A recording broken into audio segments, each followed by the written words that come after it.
Malaysia Airlines flight with 239 people on board, including 4 Americans, has gone missing. A team of international investigators hoping something on that piece of metal may finally reveal what happened to Flight 370. There's something very unique going on here that I haven't experienced in my investigations before. Malaysia Flight MH370, one of the most perplexing aviation mysteries of our time, disappeared without a trace, shocking the world.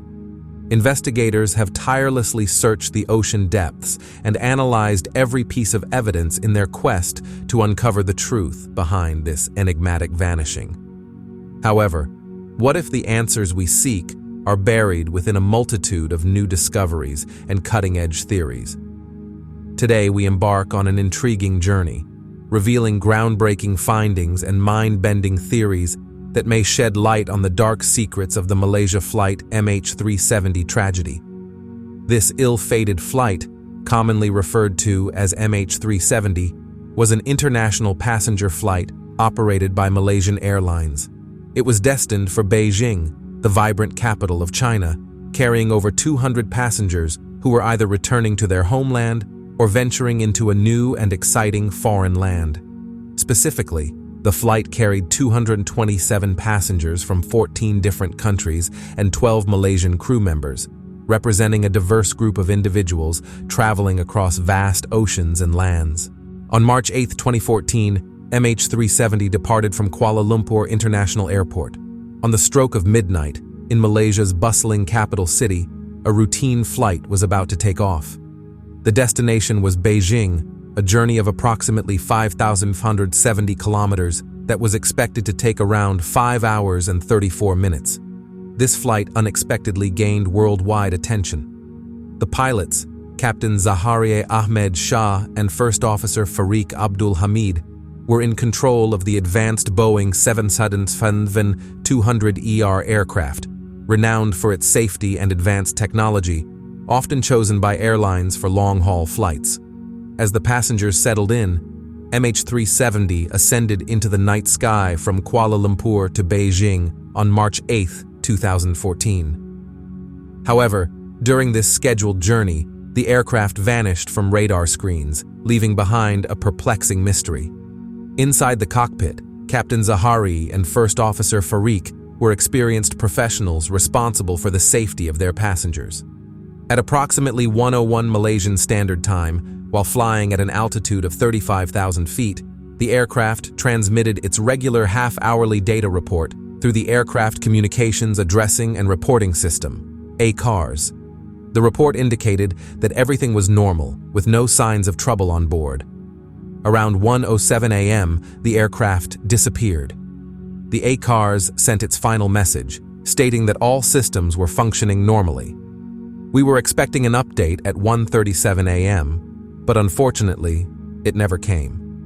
At around 1:19 a.m., just before entering Vietnamese airspace, the cockpit communicated with the air traffic controller in Kuala Lumpur saying, "Good night, Malaysia 370.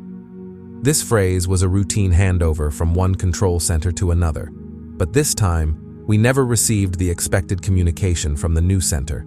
Recently, scientists have made some shocking discoveries and theories about the Flight 370 incident. These findings are set to greatly change our understanding of the disaster, providing valuable insights into what happened. Number 15. Mysterious messages and signals. In the puzzling case of MH370, the plane disappeared from radar, but surprisingly, it managed to communicate sporadically with a stationary satellite in the Indian Ocean for a continuous period of 6 hours.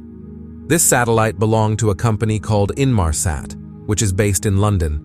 This interesting communication suggests that the plane did not suffer any sudden catastrophic event. Instead, it appears that it continued to fly at high speeds and altitudes during those 6 hours. This was possible because some communication systems on the plane, such as passenger equipment, cockpit technology, and automated maintenance reports, were intentionally turned off or disconnected. The interaction with the Inmarsat satellite consisted of brief electronic signals, such as faint whispers of communication. In total, there were 7 instances of connection.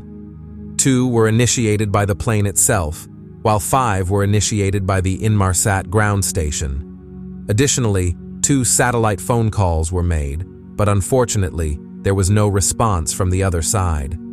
However, these calls did yield additional details about the situation. Most of these communications were related to 2 values, which Inmarsat documented as either an individual or a system. Number 14. Radar data and insights. Radar data from air traffic control computers and combined information from the Malaysian Air Force revealed that after MH370 disappeared from radar, it suddenly turned southwest. It then changed its course back over the Malay Peninsula and circled around Penang Island. From there, the plane flew northwest, passing through the Strait of Malacca and eventually disappeared from radar coverage over the Andaman Sea. This part of the flight lasted more than an hour, indicating that the incident was different from a typical hijacking or a previously seen accident or pilot suicide scenario. The investigation into MH370 took unexpected and unfamiliar paths from the very beginning. The mystery surrounding MH370 has been under investigation for a long time, and people around the world are speculating intensely. The loss deeply affected families around the world. The idea that a highly advanced aircraft equipped with modern equipment and backup communications could simply disappear seems impossible. Permanently deleting an email is challenging. It is almost impossible to completely disconnect from the modern world, even if one deliberately tries to do so. The Boeing 777 is designed for constant electronic connectivity, so the plane's disappearance has sparked a variety of theories. Some of these ideas may seem far-fetched, but they attract attention because the disappearance of commercial aircraft is rare today. Despite immediate denials by Malaysian authorities and attempts by the Malaysian Air Force to sow confusion, the truth about the plane's unusual flight path quickly began to emerge. Number 13. The extraordinary journey to Antarctica. In a surprising twist, technicians in London used Doppler shift logs to determine the exact location of an airplane. Inmarsat was responsible for this groundbreaking achievement. Specifically, at 2:40 a.m., the airplane, previously believed to be flying straight, unexpectedly made a significant turn towards the south. This happened above Sumatra, the northernmost island of Indonesia. Despite some uncertainty in the analysis, experts believe that the airplane continued its journey towards Antarctica, which was much farther than its anticipated range. 6 hours later, the Doppler data revealed a sudden and steep descent. The descent was remarkably fast, up to 5 times quicker than the usual rate. Within a minute or two of crossing the 7th arc, the plane tragically crashed into the ocean. This rapid descent may have caused the airplane to lose parts before the impact. Electronic evidence suggests that this was not a planned water landing, but a catastrophic event. The airplane appeared to have broken into numerous pieces almost instantly. The exact location and cause of the impact were not determined.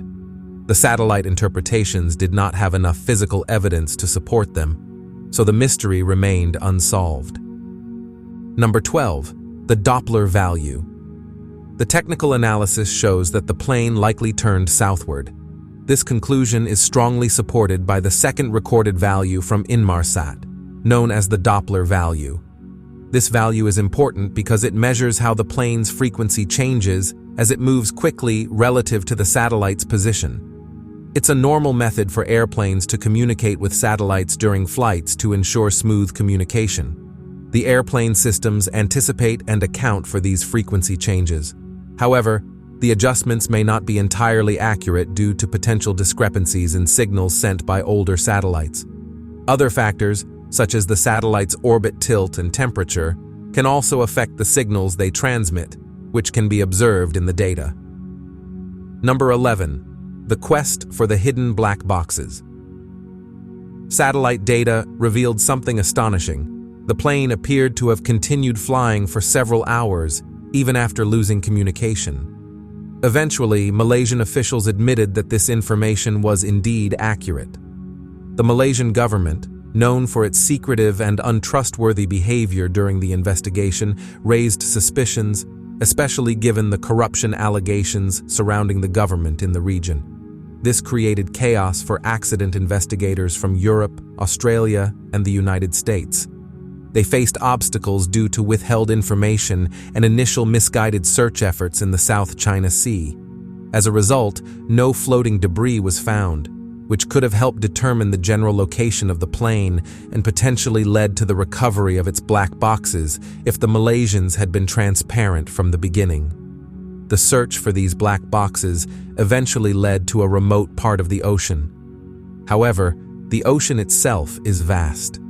It took 2 years to locate similar black boxes from a previous crash, Air France Flight 447, despite having a good idea of where to look. It took nearly 2 months of unsuccessful efforts before they started searching the deeper sections of the ocean. The surface search ended in April 2014 under Malaysian control. However, they had limited capabilities for a deep-sea search and recovery operation. Thankfully, Australia took charge and led the search in the areas identified by satellite data. The extreme depth and unexplored nature of the region posed a unique challenge. The first step was to accurately map the underwater terrain. Only then could they safely tow specialized sonar vehicles many miles beneath the ocean's surface. Number 10. The intentional flight's secrets. Another interesting detail suggests that this event may not have been a simple accident, but a well-planned situation. The flight took an unusual path without any electronic communication, which cannot be easily explained by common reasons, such as technical problems or human errors. Regular explanations, such as computer errors, control system issues, environmental factors like ice, lightning, or bird strikes, and even rare events like meteorites or volcanic ash, struggle to make sense of the flight's complex route. Surprisingly, possible mechanical and human-related issues, from sensors to radio equipment and instruments to electrical systems, do not fully account for the intentional nature of the flight's deviation from its course. Even scenarios involving fire, smoke, sudden loss of cabin pressure, explosions in the cargo area, or the pilot's inability to fly the plane do not reveal the complete story behind this puzzling event. The absence of previous incidents involving confused pilots, medical emergencies, or external threats like bombs or acts of war only adds to the intrigue of this mystery. Number 9. Voyage into conspiracy. In Boulder, Colorado, Mike, an electrical engineer and esteemed member of an independent group, thoroughly examined radar data about an airplane. He strongly believed that during a turn, the aircraft climbed to a height of 40,000 feet, which was close to its maximum capacity. This maneuver would have caused the passengers to experience strong G-forces, pushing them into their seats. Mike proposed a theory that this climb was intentional and aimed at quickly depressurizing the plane, resulting in the rapid incapacitation and unfortunate death of everyone on board. His hypothesis suggested that this deliberate depressurization may have been a method to control any potential unruly behavior during the long flight. The effects of the depressurization would have gone unnoticed in the cabin if it weren't for the sudden appearance of drop-down oxygen masks designed for emergencies. However, these masks were only effective for up to 15 minutes at altitudes below 13,000 feet. At the high cruising altitude of 40,000 feet, the passengers in the cabin would have quickly lost consciousness, without experiencing any choking or gasping for air. The passengers who had died would have still been in their seats, with the oxygen masks hanging from the ceiling no longer working. The emergency lights provided a dim illumination in the scene. In contrast, the cockpit had 4 pressurized oxygen masks that could supply oxygen for several hours. If someone intentionally caused the plane to lose pressure, they could have used one of these masks to continue breathing safely. The plane was rapidly flying towards Penang Island at a speed of almost 600 miles per hour, appearing as a mysterious dot on the main radars. Butterworth Air Base, which had Malaysian F-18 fighter jets and an air defense radar, was located nearby. Surprisingly, it seemed that nobody was paying much attention to the situation. As Mike continued investigating, he couldn't help but wonder why the air defense radar and fighter jets were not giving much attention to the situation. The seriousness of his discoveries and the potential implications for aviation safety weighed heavily on his mind. Number 8. Sabotage in the clouds. Despite what many people believed, the plane's control was not taken from a distant location below the front galley where electrical equipment is stored. Instead, it was controlled from inside the cockpit. This occurred between 1:01 a.m., when the plane reached an altitude of 35,000 feet, and 1:21 a.m., when it disappeared from the secondary radar. During this 20-minute period, the plane's automatic condition reporting system sent its regular 30-minute update to the airline's maintenance department via satellite. This update included information about the fuel level, altitude, speed, geographic position, and any anomalies. The transmission indicated that the airplane's satellite communication system was functioning at that time. Considering the unlikelihood of two pilots acting in concert, it is probable that by the time the plane vanished from the secondary radar, one of the pilots was either incapacitated, deceased, or locked out of the cockpit. Both military and civilian aircraft were detected on the primary radar. Further investigation suggested that the pilot of MH370 likely disabled the autopilot. The tight southwest turn was too precise for automated systems to handle.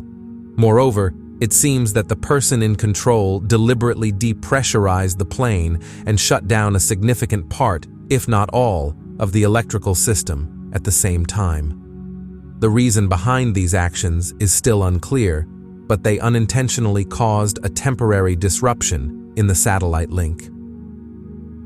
Number 7. When pilots take matters into their own hands. In the mysterious disappearance of MH370, there is a theory suggesting the captain's possible involvement. It is speculated whether it could be possible for the captain to assume control without using force. Although unsettling, similar incidents have occurred before. For example, in 1997, the captain of Silk Air, a Singaporean airline, allegedly deactivated important recorders on a Boeing 737 before intentionally crashing it into a river at high speeds. Likewise, in 1999, the co-pilot of Egypt Air Flight 990 deliberately crashed the plane into the sea near Long Island, resulting in the loss of all lives on board. Additionally, just a month before the MH370 incident, the captain of Mozambique Airlines Flight 470 tragically crashed his plane from a high altitude, causing the loss of everyone on board. Another haunting example is the German Wings Airbus, which intentionally crashed into the French Alps on March 24, 2015, resulting in the loss of all passengers and crew.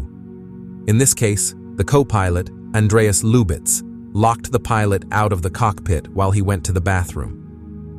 Investigation findings indicate that Lubitz had been feeling sad and had previously looked into the MH370 disappearance a year earlier. However, it is difficult to accept the possibility of the co-pilot's involvement in the MH370 incident. He was described as a young, optimistic person who was eagerly looking forward to his upcoming marriage. There are no records suggesting any personal conflicts or doubts about his descent into depression. Furthermore, he was not a German pilot working for a struggling low-cost airline with low pay and little prestige. On the contrary, he was flying the impressive Boeing 777 in a country where the national airline and its pilots were highly respected. Number 6. Revealing Captain Zahari's secrets. Despite concerns, attention has been focused on Captain Zahari, who has been portrayed as an exemplary pilot and a responsible family man with a passion for flight simulators. However, even though his family presents this image, signs of distress have been ignored. Law enforcement discovered aspects of Zahari's life that needed further investigation, but the subsequent findings were not enough. An assessment of Zahari's ability to handle work-related pressure was positive, and there was no evidence of indifference, unease, or nervousness in the past. His relationships and family challenges showed no significant changes. There were no behavioral cues suggesting a withdrawal from social interactions, changes in routines, or alterations in interests. Reviewing the CCTV footage from the airport, including the day of the flight and the 3 previous flights, Zahari appeared calm, well-groomed, and dressed impeccably. His usual traits, such as his posture, facial expressions, and gestures, remained unchanged.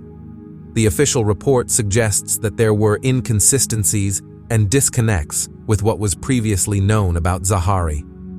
There were troubling hints that were ignored, leading to his feeling of loneliness and despair.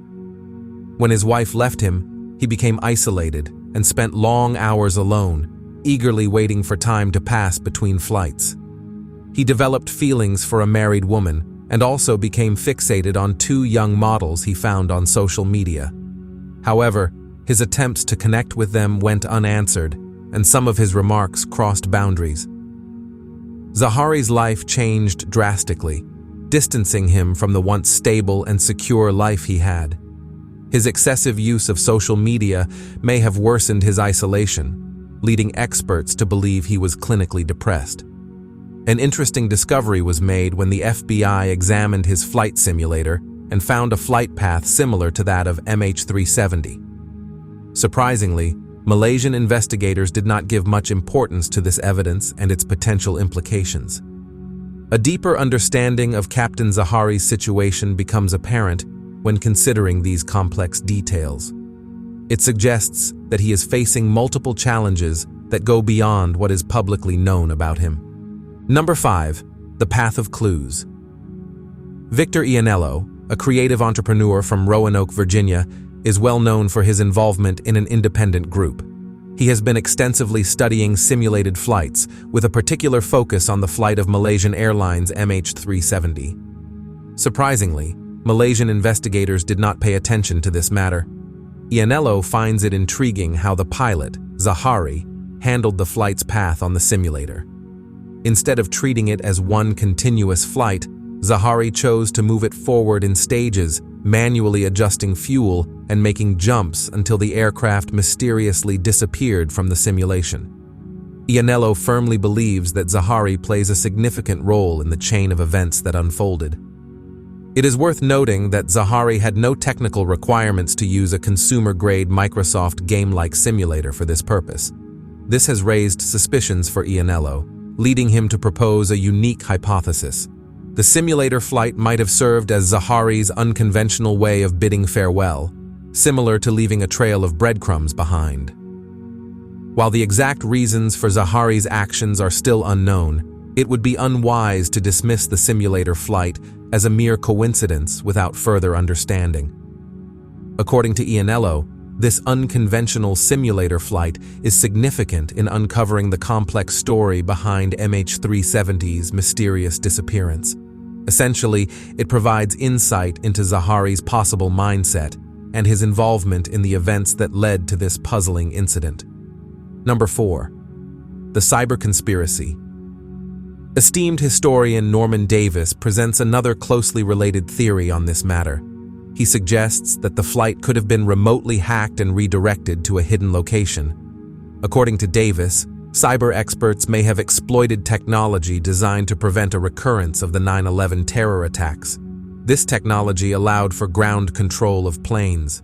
Specifically, Davis mentions the Boeing Honeywell uninterruptible autopilot, as described in his book, Beneath Another Sky, A Global Journey into History.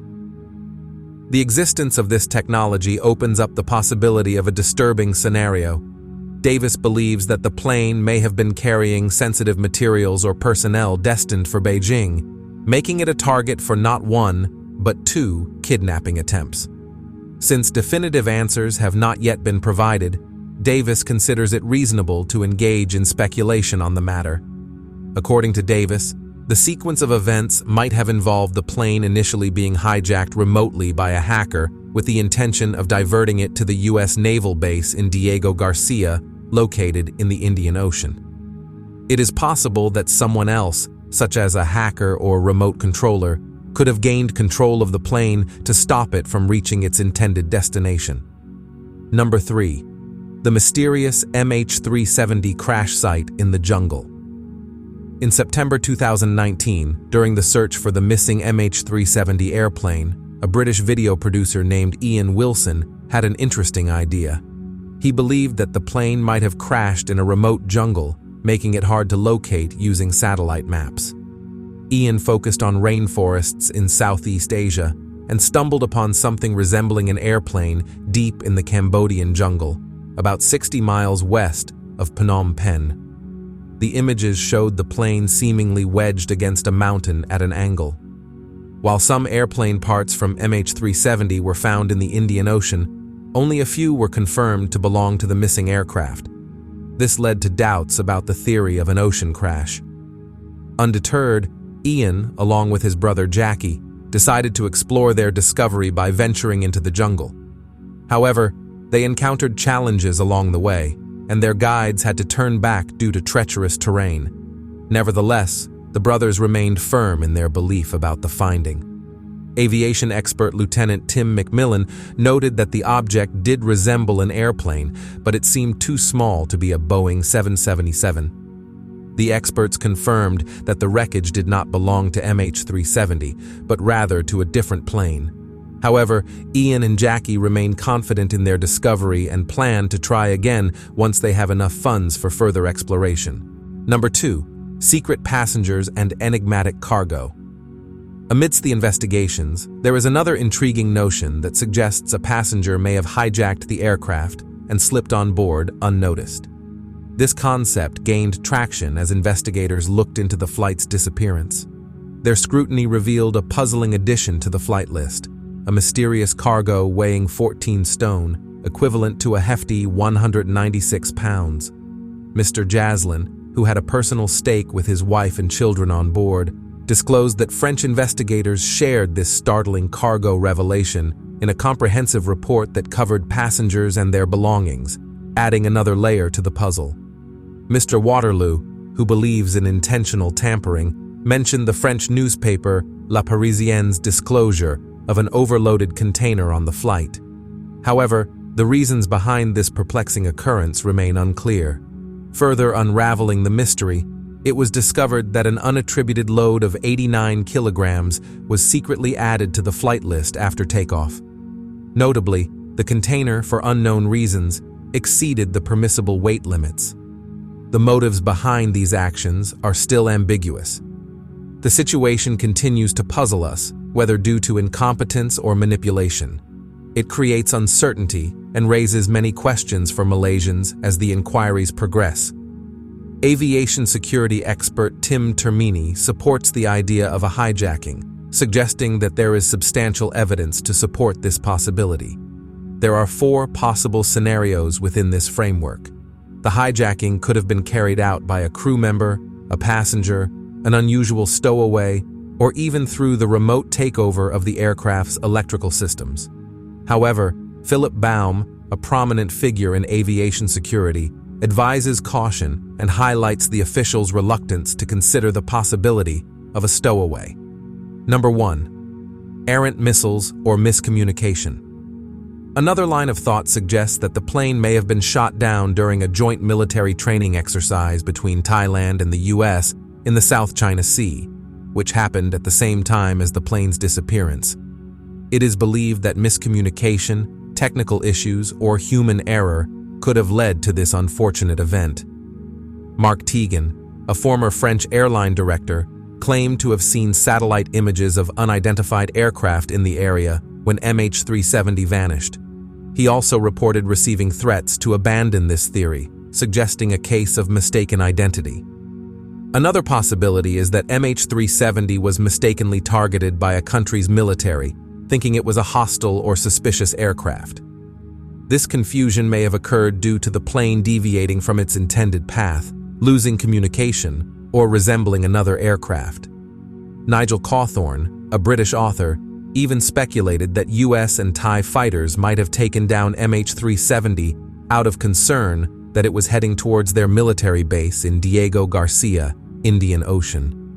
Cawthorne also wondered if the presence of sensitive cargo or personnel on board attracted unwarranted attention or hostility. Some conspiracy theories suggest that MH370's disappearance was part of a cover-up orchestrated by a state actor for political or strategic reasons. This plan could involve creating a diversion, blaming another country, or secretly obtaining valuable items from the plane. One theory, proposed by G. Selina Waterloo, a French relative of a passenger, claims that the U.S. Air Force shot down MH370 to seize electronic equipment intended for China, and a global cover-up was staged to hide the truth. However, these theories face challenges and criticism. There is a lack of solid evidence and clear motives for a shoot-down, making it difficult to support these claims. No concrete proof of any missile or fighter jet near MH370 or any state actor's intention to shoot it down has been found. The alleged satellite images and anonymous threats have not been confirmed by official sources. Moreover, orchestrating the shooting of a civilian plane and then concealing it would require significant coordination and authorization, and would result in serious legal consequences. Maintaining a conspiracy of this magnitude without any leaks or whistleblowers is highly unlikely. Therefore, the truthfulness of these theories is still uncertain. Which theory about the disappearance of Malaysia Flight MH370 do you think is the most likely? Let us know your thoughts in the comments below. Thanks for tuning in, and we'll catch you in the next video.